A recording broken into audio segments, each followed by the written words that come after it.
Assalamualaikum. Jadi hari ini kita kembali lagi ketemu di Ikhwan Rifai Channel. Dan hari ini kita akan bahas tentang kebudayaan. Barangkali nanti akan kita sentuh juga sedikit tentang agama atau integrasi sosial, barangkali bisa nyangkut. Tapi kalau enggak, mungkin kita akan fokus ke persoalan kebudayaan. Kenapa kebudayaan hari ini yang menjadi satu topik di IRC?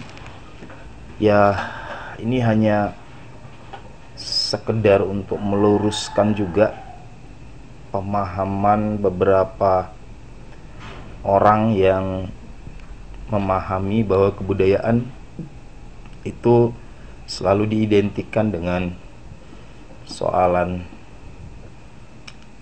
tari-tarian, wayang, tortor, ulos, atau yang lain-lainnya lagi yang sifatnya kesukuan begitu. Ya, tidak salah sih sebenarnya, tapi saya coba mau kasih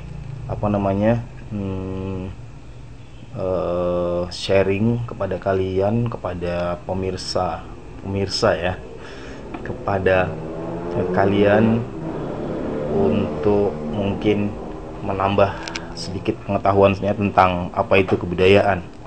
Jadi kalau kita mau mendefinisikan kebudayaan, saya kira kita kurang berkompeten. Tapi ada banyak ahli-ahli yang sudah memberikan definisi tentang kebudayaan. Ada sekitar 170 definisi yang dikumpulkan oleh C. Klukon, seorang antropolog. Itu ada sejumlah 170 definisi kebudayaan.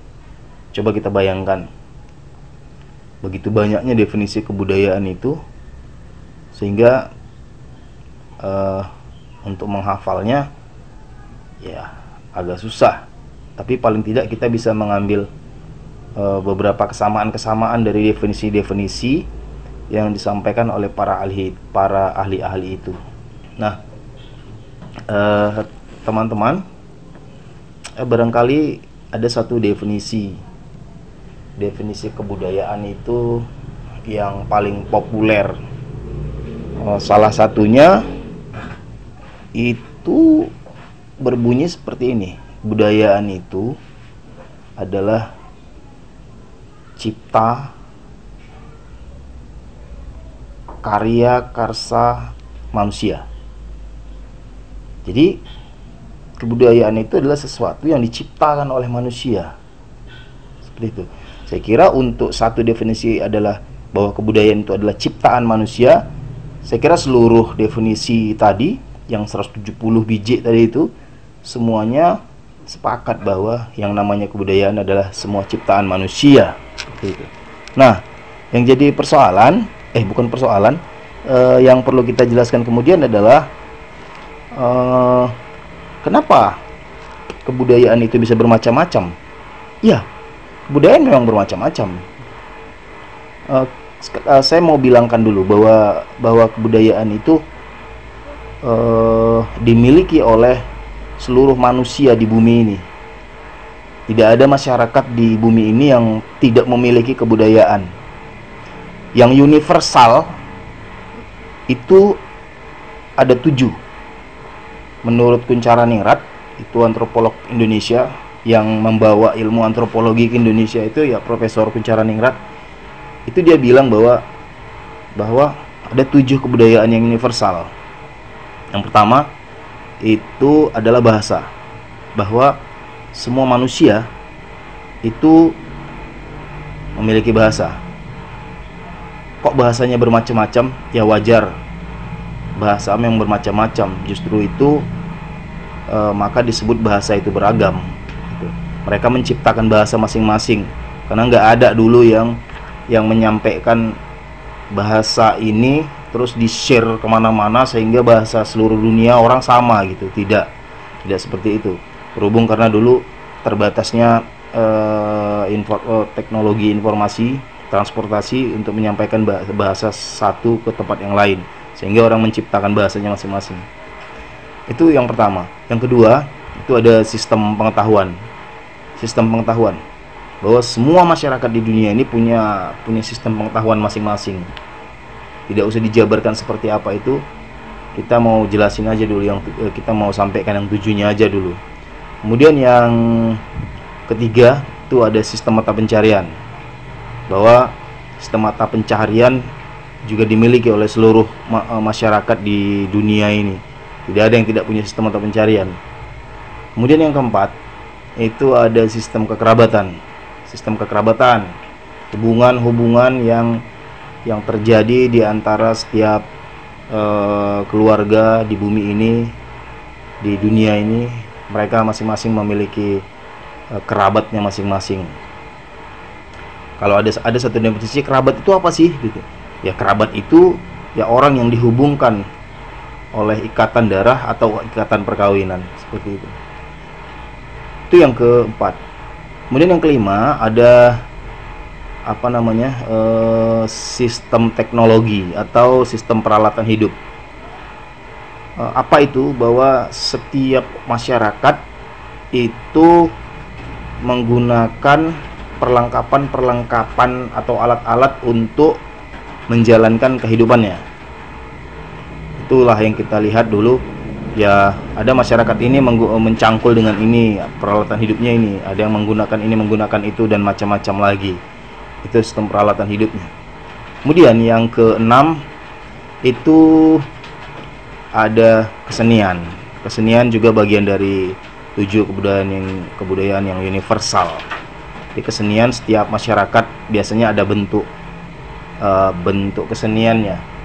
Yang penting seperti apa bentuknya itu tidak masalah. Yang penting itu bagian dari kesenian yang mereka ciptakan. Kemudian yang ketujuh terakhir itu ada religi. Religi atau sistem kepercayaan, atau bahasa lainnya agama gitu. Tapi ada yang membedakan antara religi dan agama gitu. Karena katanya ada yang mengatakan bahwa kalau agama itu datangnya dari Tuhan, kalau religi itu tidak, itu hanya baik dia kepercayaan yang diciptakan sendiri oleh masyarakat, itu juga bisa disebut sebagai bagian dari religi, seperti itu. Jadi ada 7, dan semua masyarakat di dunia ini memiliki 7 kebudayaan itu. Nah, kalau kita mau klasifikasikan, maka wujud kebudayaan itu semua bisa dibagi lagi menjadi 3. Yang pertama adalah wujud kebudayaan dalam bentuk kognitif. Itu. Bentuk kognitif itu seperti apa? Bentuk kognitif itu ya berbentuk ide-ide, gagasan-gagasan, sistem pengetahuan tadi, gitu. Mungkin nilai-nilai seperti itu. Jadi sesuatu yang tidak nampak, dia berada dalam pikiran manusia. Ide-ide itu tidak nampak, tapi ketika ketika masyarakat itu sudah memiliki ide tertentu, maka dia sudah disebut berkebudayaan. Jadi jangan cari di mana ide itu, nggak ada. Dalam kepala pun, kalau kita belah kepala orang, buka idenya mana, ya nggak ada gitu. Karena dia tidak berwujud. Seperti itu wujud kebudayaan yang pertama. Yang kedua, itu wujud kebudayaan berbentuk behavior atau perilaku atau aktivitas-aktivitas yang berpola dari masyarakat. Jadi ada banyak aktivitas-aktivitas satu masyarakat itu yang mereka kerjakan sama-sama, itu bagian dari budaya yang mereka ciptakan, yang dalam bentuk perilaku seperti itu. Ya, Misalnya orang yang sedang melakukan melakukan ritual penyembelihan, penyembelihan hewan misalnya gitu, masyarakat melakukan itu. Nah, ini kan kebudayaan dalam bentuk perilaku gitu. Jadi ada perilaku masyarakat untuk melakukan satu ritual. Atau gampangnya ada masyarakat yang tiap minggu tuh gotong royong. Tiap minggu bersihin paret. Nah, ini bagian dari kebudayaan yang dalam wujud kedua tadi gitu. Akhirnya kalau sudah menjadi budaya masyarakat, maka setiap minggu mereka gotong royong aja. Nggak perlu diperintah lagi oleh kepala desa atau lurah, yang mereka setiap minggu yang sudah ngambil canggul, ngambil babat, ngambil lapas segala, kemudian membersihkan pekarangannya masing-masing, paret-paret umum gitu. Ini bagian dari kebudayaan dalam bentuk perilaku tadi, seperti itu. Nah, teman-teman sekalian, yang ketiga ini wujud kebudayaan dalam bentuk benda-benda hasil karya manusia. Nah, ini baru yang wujud yang ketiga inilah yang orang sering bilang bahwa kebudayaan itu keris, kebudayaan itu ulos, kebudayaan itu candi, kebudayaan itu wayang. Iya, betul. Ya, ini kebudayaan dalam bentuk benda. Tapi apakah cuma itu? Ya tidak. Banyak sekali kebudayaan dalam bentuk benda. Ya sepeda, ya angklung, ya sepatu klen itu, kacamata, gitar, sempak, apalagi? Behel klen ini. Ya, apalagi? Banyak lagi gitu. Banyak benda-benda yang tidak dibatasi ruang lingkup bendanya. Yang penting ada sesuatu yang diciptakan oleh manusia gitu. Tapi bukan kalau ditanya batu, apakah batu kebudayaan manusia? Ya bukan gitu. Bukan batu. Tapi kalau candi, ya, karena candi dibuat dari batu gitu. Candinya ini yang merupakan kebudayaan manusia gitu. Jadi banyak ya, tidak hanya benda-benda yang kesannya itu kesannya itu ya sangat tradisional gitu. Misalnya keris, candi, ulos, gendang gitu. Tidak seperti itu. Ya banyak sekali.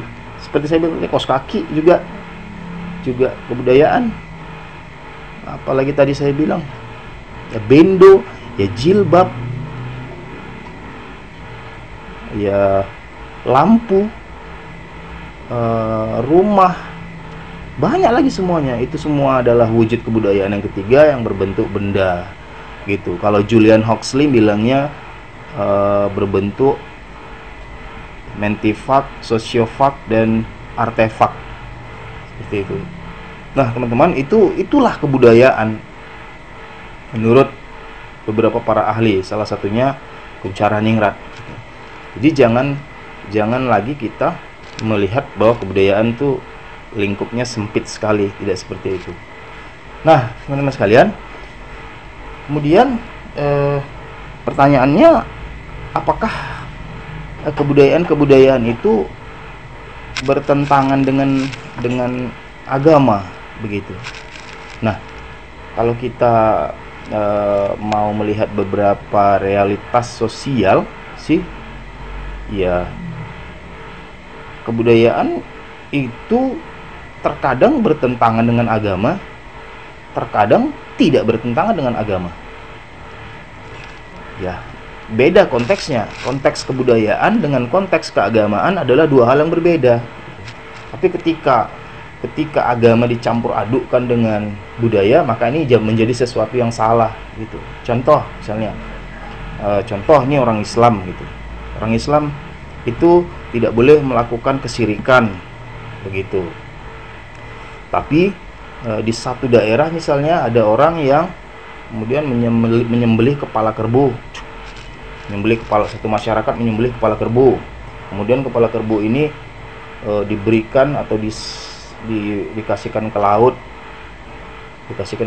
dengan harapan bahwa laut ini tidak akan memberikan bencana kepada masyarakat begitu.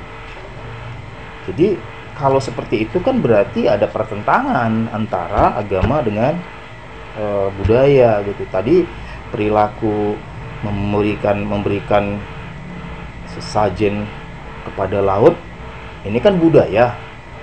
Bagi penganut budayanya silahkan saja melakukan itu. Tapi ketika dia dibawa pada ranah agama, maka ini menjadi tidak benar begitu. Jadi terserah pilihan masing-masing gitu. Apakah mau melaksanakannya atau tidak gitu. Jadi dua hal yang berbeda begitu. Tapi untuk hal lain kadang budaya tidak bertentangan dengan agama gitu. Bergotong royong, ada budaya bergotong royong, ada agama justru menyuruh bergotong royong, saling bantu membantu gitu. Ada banyak masyarakat dan kebudayaannya tercipta ras-ras yang berbeda, suku-suku yang bermacam-macam. Ya disuruh saling kenal mengenal. Memang dijadikan Tuhan manusia ini bersuku-suku dan berbangsa-bangsa. Untuk apa? Untuk saling kenal mengenal gitu. Bukan untuk saling perang memerangi gitu, seperti itu. Tidak. Jadi multikulturalismenya masyarakat dengan semua kebudayaannya jangan kita pandang sebagai sesuatu yang menimbulkan konflik. Jangan memandangnya seperti itu, maka balikkan dia gitu, bahwa ke multikulturalismean masyarakat itu bagaimana melihatnya keragaman ini semua malah menjadi satu potensi untuk membangun masyarakat, membangun bangsa gitu. Wah, kita akan punya banyak suku nih, banyak ras, pasti banyak ide, banyak gagasan, sehingga bisa digali dari bermacam-macam orang itu untuk menuangkan ide-idenya, gagasan-gagasannya dalam rangka membangun bangsa dan masyarakat ini begitu. Nah, seperti itu dia. Jadi kan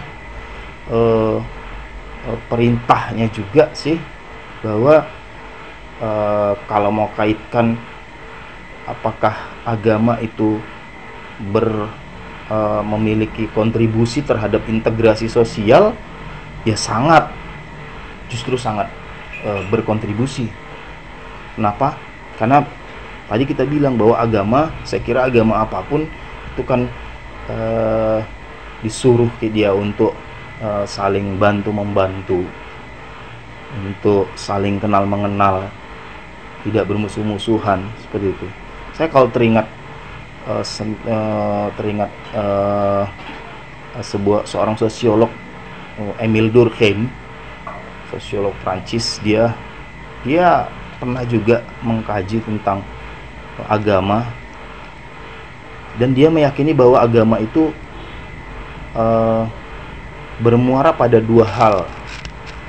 Yang pertama itu persoalan keyakinan, dan yang kedua ini persoalan ritual atau prakteknya begitu. Nah, walaupun si Émile Durkheim itu tidak mengkaji persoalan keyakinan itu, tapi dia tetap mengatakan bahwa agama itu ini persoalan keyakinan pada satu masyarakat gitu.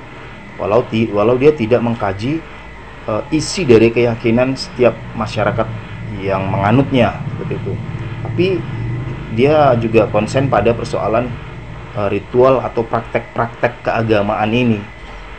Bagaimana praktek-praktek keagamaan yang dilakukan masyarakat ini? Apakah praktek-praktek keagamaan yang dilakukan oleh setiap masyarakat itu memiliki kontribusi terhadap integrasi sosial gitu. Jadi ya seperti itu. Nah, tapi kan kita nggak bahas bagaimana teorinya si Émile Durkheim tentang agama. Yang penting dia mengatakan bahwa itu tadi, bahwa dia fokus juga pada persoalan bagaimana praktek-praktek atau ritual-ritual keagamaan itu memiliki kontribusi terhadap integrasi sosial. Ya, saya kira jelas sekali bahwa sangat berkontribusi, seperti yang saya katakan tadi. Ya nggak usah jauh-jauh, perintah beberapa agama untuk melakukan ibadah-ibadah yang sifatnya sosial itu kan juga bagian dari kontribusi agama terhadap integrasi sosial. Seperti itu. Bahwa agama ini bukan milik individu, agama ini milik semua orang, milik masyarakat. Sehingga ada kegiatan-kegiatan atau ritual-ritual yang sifatnya juga masyarakat. Kalau di Islam ada sholat berjamaah, itu juga bagaimana pelaksanaan praktek ibadahnya dilakukan bersama-sama. Sholat Idul Fitri ramai sekali. Ini kan semua praktek-praktek sosial. Kalau di Kristen ada orang yang apa namanya, beribadah minggu, itu kan sosial. Begitu juga Hindu dan Buddha juga memiliki ibadah-ibadah yang sifatnya dilakukan bersama-sama secara sosial. Nah, jadi teman-teman, jadi itu keterkaitan bahwa antara multikulturalisme, agama, dan integrasi sosial itu memang saling berhubungan. Oke, teman-teman, banyak kali cakap, tapi saya kira mudah-mudahan yang saya sampaikan ini bisa dipahami. Lagi-lagi kita jadi salah satu anggota masyarakat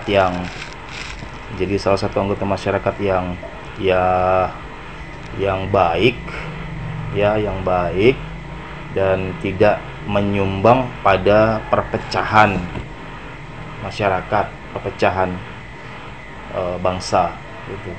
Karena kita kan manusia yang beragama, kita individu beragama, kita masyarakat beragama, dan agama juga memiliki kontribusi terhadap integrasi sosial. Nah, terima kasih teman-teman sekalian. Terima kasih juga sudah mau mendengar cakap-cakap ini walaupun sudah capek. Tapi yang penting saya akan kasihkan lagi materi-materi lain yang mudah-mudahan bermanfaat juga untuk kawan-kawan IRC dan tidak menjadi sesuatu yang sia-sia seperti itu. Terima kasih. Selamat sore. Salam IRC. Assalamualaikum.